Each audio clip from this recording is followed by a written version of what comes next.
हम ज्योग्राफी का 2018 में एलटी में जो क्वेश्चन आए थे वो पढ़ेंगे। ये हमारे लिए बहुत इम्पॉर्टेंट है।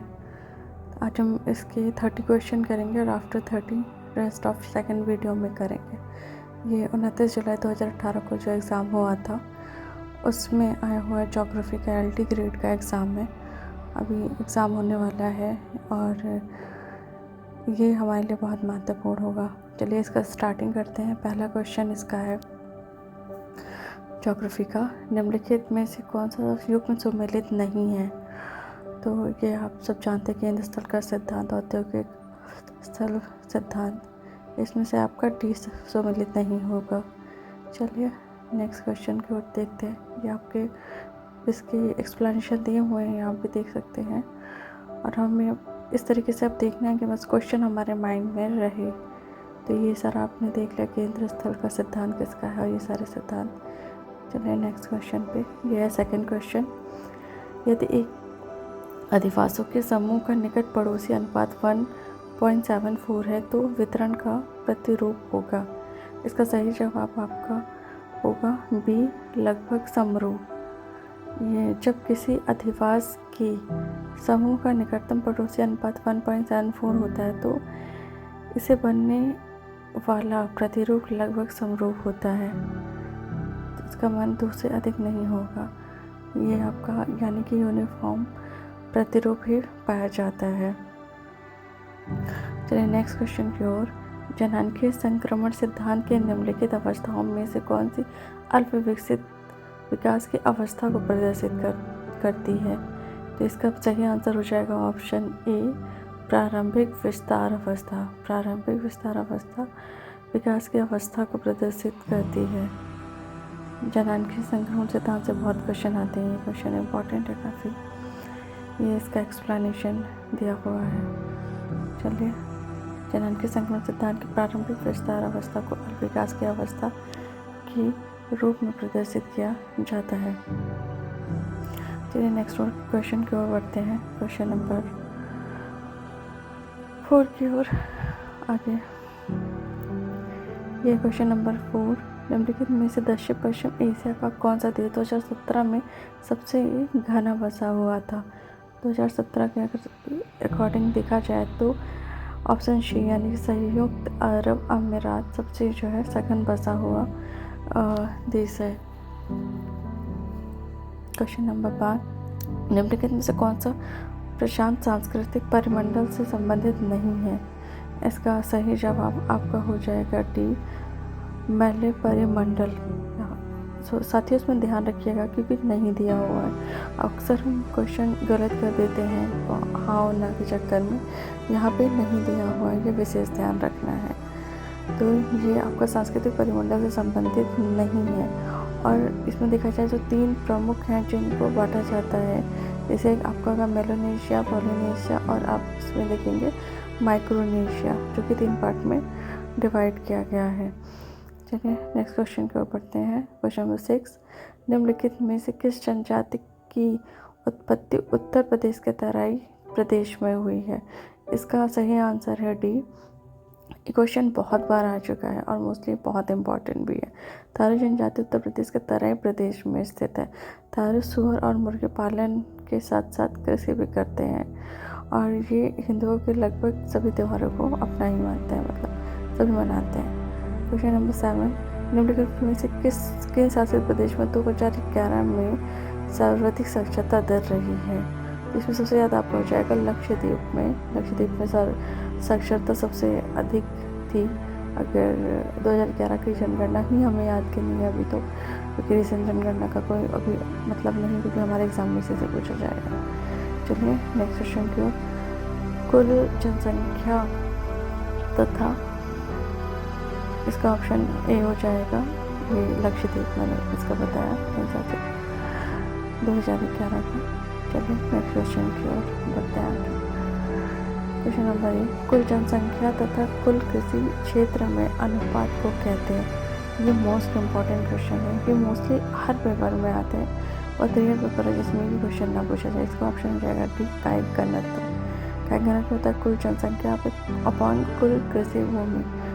कुल योग की भूमि, ये बहुत ज़्यादा इंपॉर्टेंट क्वेश्चन है और ये भी इस बार में आने के बड़े चांसेस हैं इस क्वेश्चन के।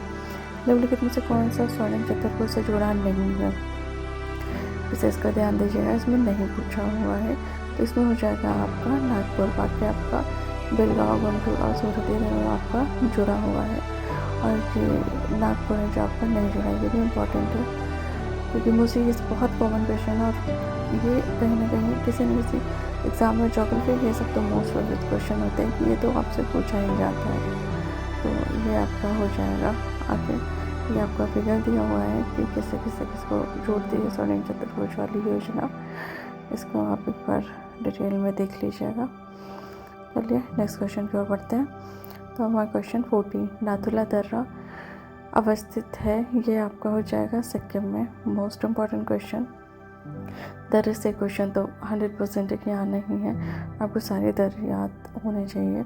अगर आपको कोई कन्फ्यूजन है तो मैंने अपने आप इसी चैनल पे दर्रे बता रखे हैं, आप एक बार वाली वीडियो देख लीजिएगा। चलिए नेक्स्ट क्वेश्चन 15, 2011 की जनगणना के अनुसार निम्नलिखित में से कौन सा भारत के ग्रामीण व नगरीय लिंग अनुपात का सही योग प्रस्तुत करता है, तो ये हो जाएगा 9:4:9, ये आपका सही मतलब ऑप्शन डी। और शहरी क्षेत्रों में 9:9 यानी कि 9:9 है। अगस्त मलाई जयमंडल आरक्षित क्षेत्र भारत के निम्नलिखित में से किस राज्य में स्थित है, तो इसका सही आंसर आपका हो जाएगा अगस्त मलाई जयमंडल, ये आपके केरल राज्य में स्थित है। अगस्त मलाई पर्वत सर्वोच्च शिखर इसकी अनायमुडी है जिसकी ऊंचाई 2695 मीटर है और दक्षिण भारत की सर्वोच्च पर्वत भी इसी को बोला जाता है अनायमुडी।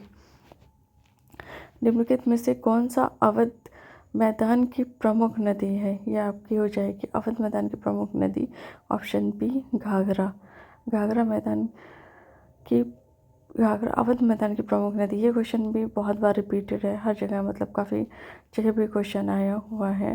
गंगा के मैदान का विस्तार उत्तर प्रदेश, बिहार, झारखंड एवं पश्चिम बंगाल राज्य में है और ये आपका हो जाएगा। निम्नलिखित में से कौन सा हॉट स्पॉट पश्चिमी घाट से स्थित नहीं है, घाट में स्थित नहीं है, तो इसका आपका सही जवाब हो जाएगा सुंदरवन के पश्चिमी घाट में स्थित नहीं है। फ्रेंड्स, आपको पता होना चाहिए कि ये 4 हॉट स्पॉट क्षेत्र हैं जो बनाए गए हैं। पहला आपका है पश्चिमी घाट और उसके बाद दूसरा है आपका हिमालयन क्षेत्र, तीसरा आपका हो जाता है क्या बोलते हैं इंडो बर्मा म्यांमार वाला जो क्षेत्र, और सुंडा लैंड या निकोबार द्वीप। ये बहुत इंपॉर्टेंट क्वेश्चन है और ये मोस्टली सारे एग्ज़ामों में देखा जाता है। सो बढ़ते हैं नेक्स्ट क्वेश्चन की ओर। क्वेश्चन 19, निम्नलिखित में से भारतीय वनों के वर्गीकरण की योजना प्रस्तुत की थी, इसका सही जवाब है H.G. चैंपियन ने, हैरी जॉर्ज चैंपियन ने भारतीय वनों का वर्गीकरण की योजना वर्ष 1936 में प्रस्तुत की थी। नेक्स्ट क्वेश्चन की ओर बढ़ते हैं। निम्नलिखित में से कौन सा एक गर्म समुद्री धारा है, इसका सही जवाब हो जाएगा ब्राज़ील धारा एक गर्म जलधारा है जो कि दक्षिणी विषुवत जलधारा ब्राज़ील के पूर्वी तटों से टकराकर दक्षिण की ओर बढ़ती है। नेक्स्ट है आपका सबसे चौड़े महाद्वीप मगनद्वीप पाए जाते हैं। अंटार्कटिक महासागर में सबसे चौड़े मगनद्वीप पाए जाते हैं और महाद्वीप के किनारे जो भाग महासागरों से जल में डूबा रहता है जिसका ढाल 1 डिग्री से 3 डिग्री तक होता है और इसकी गहराई 100 फैथम होती है। निम्नलिखित में से किस झील की लवणता सर्वाधिक होती है, आपके वान लेक होती है, तुर्की की वान लेक है, इसका 330 है और ये इसकी लवणता सबसे अधिक, संसार में सबसे अधिक लवणता यही है।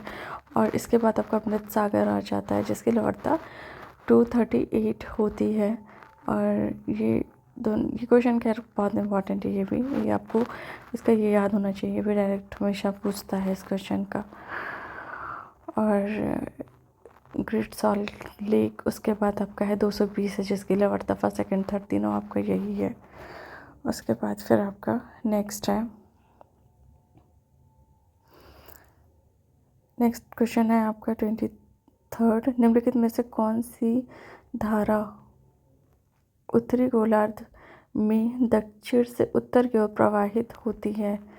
कौन सी धारा जो है उत्तरी गोलार्ध में?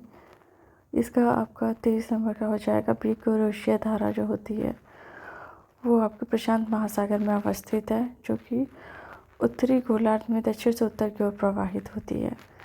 ये हो जाएगा 24। निम्नलिखित में से कौन से नीचे महासागर में सर्वाधिक गहराई में पाए जाते हैं? ये आपका है लाल मृत्तिका, जो कि 2700 फैथम से अधिक गहराई भाग में पाए जाते हैं। लाल मृत्तिका में लौह ऑक्साइड एवं एल्युमिनियम अधिक मात्रा में पाया जाता है। इसमें एल्युमिनियम का 85.35% मतलब होता है। निम्नलिखित में से कौन सी दक्षिणी अटलांटिक महासागर की ठंडी धारा है? इसका सही जवाब हो जाएगा बेंगुला। बेंगुला दक्षिण अटलांटिक महासागर की ठंडी धारा है, जो दक्षिण अफ्रीका के पश्चिमी तट के सहारे उत्तरी दिशा में प्रवाहित होती है। धाराओं से इम्पोर्टेंट क्वेश्चन सारे जितने धाराएं जो कहाँ से बहती है सब बहुत ज़्यादा इम्पोर्टेंट है। मतलब कुछ कुछ तो टॉपिक ऐसे हैं जिससे क्वेश्चन आना ही आना है, उनमें से धाराएं भी एक है। पेलेजिक, चलिए नेक्स्ट क्वेश्चन पे 26। पेलेजिक जमाव के पदार्थ होते हैं। पेलेजिक जमाव के पदार्थ होते हैं आपका बी, इस शैवालों से होते हैं।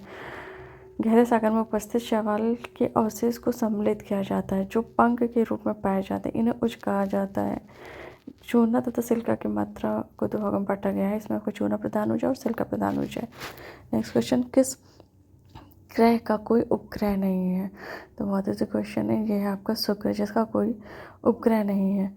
शुक्र पृथ्वी का सर्वाधिक निकट ग्रह है, जिसकी दूरी पृथ्वी से 4.0 करोड़ किलोमीटर। सबसे चमकीला ग्रह है, गर्म ग्रह है, तारा भोर, सांझ का तारा, भोर का तारा, ये सब इसको कहा जाता है। नेक्स्ट क्वेश्चन, फिलामेंट शब्द का प्रयोग किया गया था। फिलामेंट शब्द का प्रयोग आपका ज्वारीय परिकल्पना में किया गया था। ज्वारीय परिकल्पना का प्रतिपादन सर जेम्स ने सन 1919 में किया था। जेफरी नामक विद्वान ने इस परिकल्पना को सन 1929 में संशोधन भी इसमें प्रस्तुत किया था। नेक्स्ट क्वेश्चन, तारों की निश्चित गैस व धूल के राशि पिंड को कहते हैं नेबुला। नेक्स्ट क्वेश्चन, अंतर तारकीय धूल परिकल्पना को प्रतिपादित किया था। ये आपका है ऑटो शर्मट। इसको इस तरीके से याद कर सकते हैं कि धूल परिकल्पना, धूल चलती है, धूल उड़ती है, जब ऑटो चलता है तो धूल उड़ती है, तो इसी तरीके से आप याद कर सकते हैं। धूल परिकल्पना आपका ऑटो शर्मट का हो जाएगा।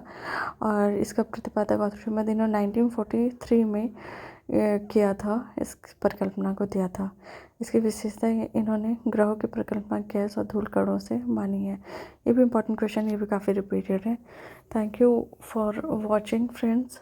अब इसके 30 क्वेश्चन बचे हुए हैं, वो आपको इसका नेक्स्ट पार्ट मिल जाएगा ज्योग्राफी का।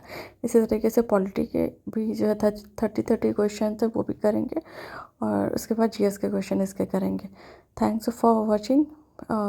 नेक्स्ट वीडियो में इसके नेक्स्ट पार्ट में मिलते हैं। Thank you.